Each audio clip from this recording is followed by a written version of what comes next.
Tiga. Assalamualaikum warahmatullahi wabarakatuh. Waalaikumsalam warahmatullahi wabarakatuh. Selamat siang semuanya. Siang. Apa kabar?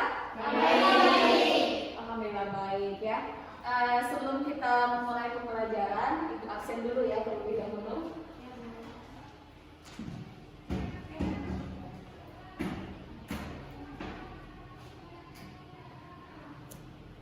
Anggun Chelsea. Hadir ya. Ayu Lestari. Darmi Santri. Oke. Dewi Purnama. Dita Nova Salita. Gustin Anjaya. Oke. Preti Sita. Putri Bella. Hadir, Bu. Rani Puspita. Hadir, Bu. Rizalia. Hadir, Bu. Sanda Marcela. Hadir, Bu. Sela Octaria. Hadir, Bu. Sevi Marlina. Hadir, Bu. Sonia Santika. Hadir, Bu. Tri Agustina. Hadir, Bu. Tri Herawati. Hadir, Bu. Bina Fetrianti. Hadir, Bu. Zalfa Maliha Faiza. Hadir, Bu. Zari Putiara. Hadir, Bu. Oke. Semuanya nihil ya? Ya. Oke, alhamdulillah. Kalau nihil berarti semuanya dalam keadaan sehat walafiat. Alhamdulillah semuanya hadir semua dan kita bisa belajar kembali pelajaran PPKN pada hari ini ya. Marilah kita mengucapkan syukur kepada Tuhan Yang Maha Esa.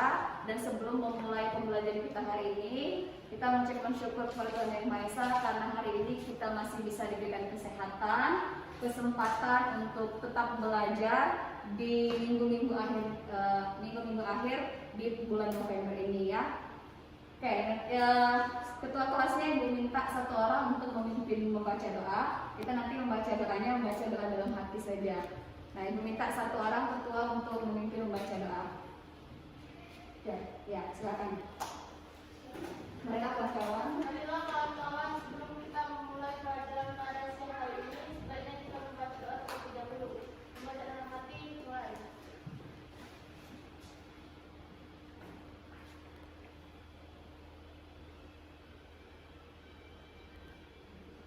Doa selesai.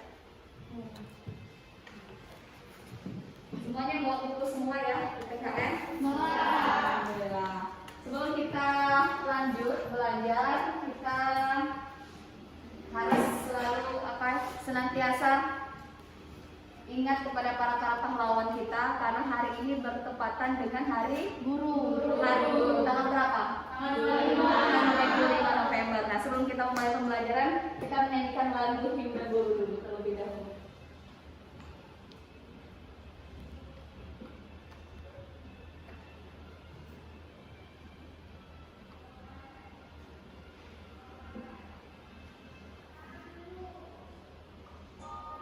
Semuanya Ibu minta silakan berdiri, kita nyanyikan lagu Himne Guru. Nanti silakan lihat di layar ya, tapi sambil kalian dengerin musik, sambil kalian juga bernyanyi dengan hikmat, kita mengucapkan syukur kepada Tuhan Yang Maha Esa dan kita mengucapkan terima kasih kita kepada guru-guru kita yang sudah mendidik kita dari SD, SMP, SMA dan sampai sekarang. Guru itu juga bukan hanya yang ada di dalam kelas, tapi semua yang ada dalam kehidupan kita adalah guru-guru yang terbaik untuk kita semua. Oke, Ibu minta kita menyanyikan lagu wajib ini dengan hikmat. Oke, bisa? Bisa.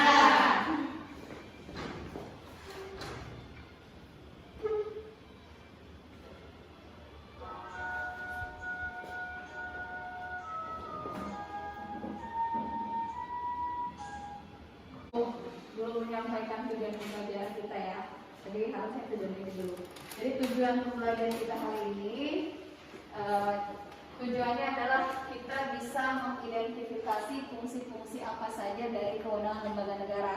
Lembaga negara yang sudah kalian tonton tadi, Presiden, MPR, DPR, DPD, MA, MK, KY, BPK, itu semuanya adalah lembaga negara. Nah, pelajaran kita hari ini adalah kita akan mengidentifikasi apa saja fungsi-fungsi dari setiap lembaga-lembaga negara tersebut. Apa saja tugas DPR, apa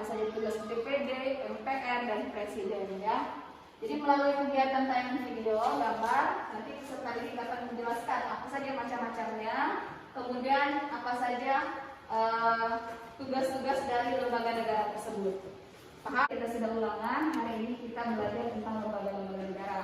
Sebelum kita memulai pembelajaran, misalnya Ibu contohkan ya, kalau di lingkungan sekolah itu ada kepala sekolah, kemudian ada wakil kurikulum, ada wakil prasarana, kemudian ada guru BK, kemudian ada ekstrakurikuler dan lain-lain. Itu kalau dalam lingkungan sekolah.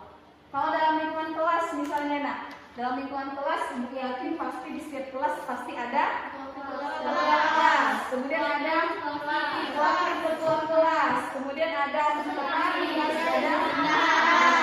Nah, itu hampir sama dengan apa yang akan kita pelajari hari ini, yaitu tentang lembaga-lembaga negara yang ada di Indonesia. Atau kalau di lingkungan kelas kita kan perangkat kelas namanya ya, ada ketua kelas, ada wakil. Kalau dalam lingkungan besar, yaitu dalam lingkup negara, berarti di dalam lingkup negara itu yang paling pertama yang kira-kira menurut kalian sama atau setara dengan ketua kelas atau dengan kepala sekolah, kira-kira siapa? Presiden Republik Indonesia, benar nggak? Benar. Iya, benar ya. Ada presiden, kemudian dibantu oleh wakil. Dan juga ada lagi yang menjalankan pemerintahan itu lembaga-lembaga lain, misalnya ada gubernur. Itu kalau dalam lingkup provinsi. Kalau kita sekarang berbicara dalam lingkup negara, ada MPR, kemudian ada DPR, dan ada DPD, ada MA, kemudian ada MK. Nah, sama kalau dalam lingkungan kelas, ketua kelas, wakil, ada wali kelas, kemudian ada apa nih? Bagian B, lembaga-lembaga negara menurut Undang-Undang Dasar. Silakan disimak dulu videonya. Ini video ini akan kita pelajari. Jadi yang akan sampai akhir pelajaran kita hari ini, kita akan belajar tentang lembaga-lembaga negara. Tolong disimak dulu, nanti akan Ibu berikan beberapa pertanyaan terkait dengan video itu kepada kalian semua. Jelas ya? Ya, silakan disimak dulu dan ditonton videonya. Ya, tahun 1945, sebagai Konstitusi Indonesia mengatur keberadaan lembaga-lembaga negara, mulai dari tugas, fungsi, wewenang, mereka untuk menyelenggarakan peradilan guna menegakkan hukum dan keadilan. 6. Mahkamah Konstitusi. Mahkamah Konstitusi memiliki kewenangan sebagai berikut. 1. Mengadili pada tingkat pertama dan terakhir Undang-Undang terhadap Undang-Undang Dasar Negara Republik Indonesia tahun 1945. 2. Memutus sengketa kewenangan pemerintahan. Di dalam kekuasaan eksekutif ini terdiri dari lembaga negara. Ada yang tahu? Coba lihat dulu di bukunya. Lembaga negara di halaman yang paling depan. Ada yang tahu nggak? Coba dibuka di buku kalian. Itu ada itunya. Di halaman coba 68 ada 9. Ketemu? Ini kekuasaan eksekutif. Kekuasaan eksekutif ini terdiri dari lembaga. Ayo, ketemu nggak? Kekuasaan lembaga. Lembaga apa? Eksekutif. Di halaman 68, bukan 168 ya? Halaman 68. Apa? Dipegang oleh presiden. Jadi ada namanya lembaga presiden. Nah, presiden ini dibantu oleh seorang wakil. Oke, pinter. Kemudian legislatif. Nah, ini ada kekuasaan legislatif. Di dalam kekuasaan legislatif ada lembaga pinter. Kekuasaan MPR, DPR, dan DPD. 3, ya kan? Oke, sekarang kita lanjut ke kekuasaan yudikatif. Kekuasaan yudikatif ini adalah kekuasaan untuk mengawasi jalannya pemerintahan. Ada lembaga apa saja di dalamnya? Ini jadi 4 kelompok. Ibu yang baginya ya. Nanti kalau ibu sebutkan silakan berkumpul sesuai dengan kelompoknya masing-masing ya. Nanti silakan diatur. Kelompok 1 ya. Zeri Zalfa Winatri Tri Herawati. Kemudian kelompok 2 Rani Puspita Rizalia Sari. Ulang lagi. Satu kelas ini terdiri dari 4 kelompok. 4 kelompok ini semuanya adalah anggota MPR RI. Di mana 2 kelompok ini adalah anggota DPR dan 2 kelompok ini adalah anggota DPD. Kalau dia sudah menjabat sebagai anggota DPD, ya dipilih saja, tidak lagi DPR. Kalau dia sudah menjabat anggota DPR, ya DPR saja, tidak lagi menjabat anggota DPD. Nah, kalau dia menjabat salah satu, berarti semuanya adalah anggota MPR RI. Paham? Oke, perhatikan lagi. DPR ini terdiri dari sejumlah perwakilan-perwakilan yang berasal dari berbagai provinsi. Di Indonesia ada berapa provinsi? Ayo, ada berapa? 30? 36, 2. 30 berapa? Ayo, lupa. 37, orang banyak. 34. Di Indonesia ada 34 provinsi. Berarti masa jabatan presiden berapa tahun? 5 tahun. Jadi nanti akan memberhentikan dalam masa jabatannya ya. Jadi kalau dia sudah batas waktunya sudah habis 5 tahun, nanti akan diberhentikan dan dilantik presiden yang baru terpilih. Jadi nanti ada serah terima jabatan ibaratnya. Ya. Kemudian melantik wakil presiden untuk menjadi presiden apabila presiden mangkat, berhenti, diberhentikan atau tidak dapat melaksanakan kewajibannya. Seperti ini, coba geser dulu nak 2. Geser lagi. Coba maju 2 orang. Perhatikan dulu ke depan. 2 orang sini saja, 1 lagi. Nah, ini ibaratkan presiden ya. Ini ibaratnya wakil. Nah, kita semua tadi ibaratnya adalah anggota MPR. Ini kan presiden, ini wakilnya. Ya, tadi kita tulisannya melantik wakil presiden menjadi presiden. Ibaratnya gini. Jadi tadi presiden ini dia ini melakukan kesalahan. Dia ini presidennya ini melakukan korupsi, melakukan pengkhianatan terhadap negara. Maka MPR nanti akan memberhentikan dia sebagai presiden. Jadi dia copot jabatannya dari presiden. Walaupun masa jabatannya itu belum mencapai 5 tahun. Tadi kan Ibu sebutkan masa jabatan presiden itu adalah 5 tahun. Nah, 5 tahun ini, maka karena dia sudah, misalkan dia sudah 3 tahun jadi presiden, berarti kan belum nyampe 5 tahun ya. Dalam kurun waktu 3 tahun itu ternyata diperiksa, ternyata dia ini melakukan korupsi.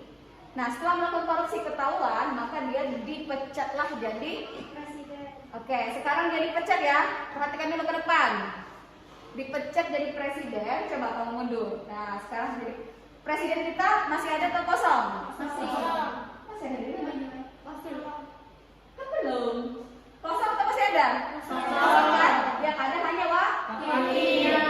Wakilnya ini nanti akan naik jadi presiden. Jadi kalau yang presiden ini tadi turun jabatan, jadi kan otomatis wakilnya ini nanti akan naik jadi presiden.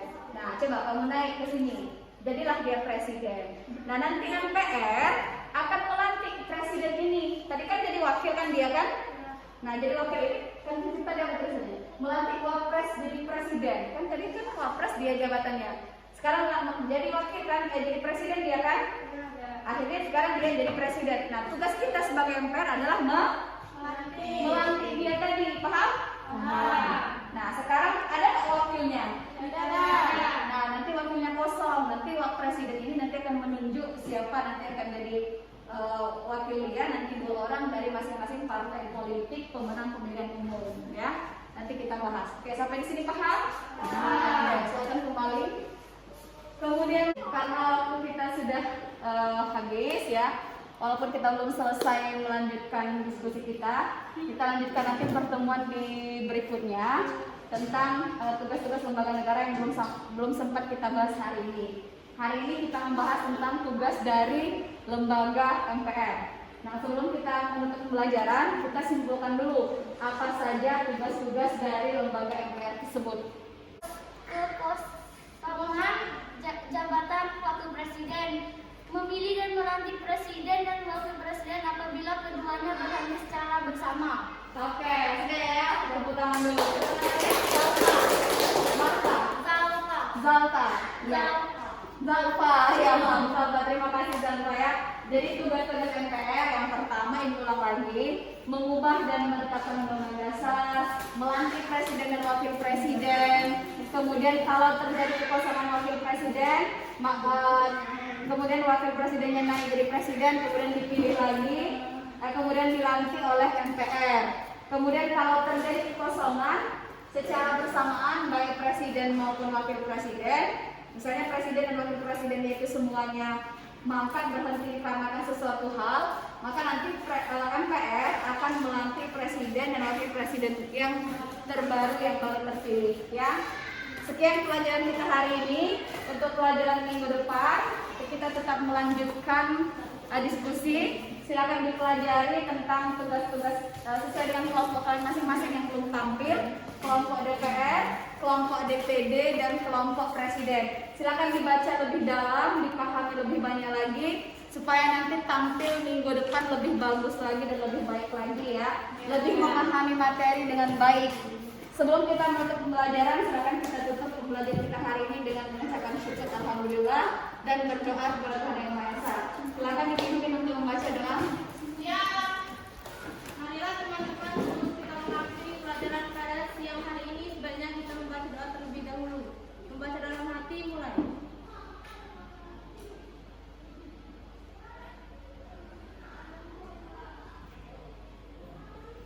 Berdoa selesai. Terima kasih. Semoga pelajaran kita hari ini bisa bermanfaat. Dan nanti minggu depan semoga apa yang kita pelajari hari ini, kalau ibu tanya minggu depan masih bisa dan masih ingat ya. Terima kasih. Wassalamualaikum warahmatullahi wabarakatuh.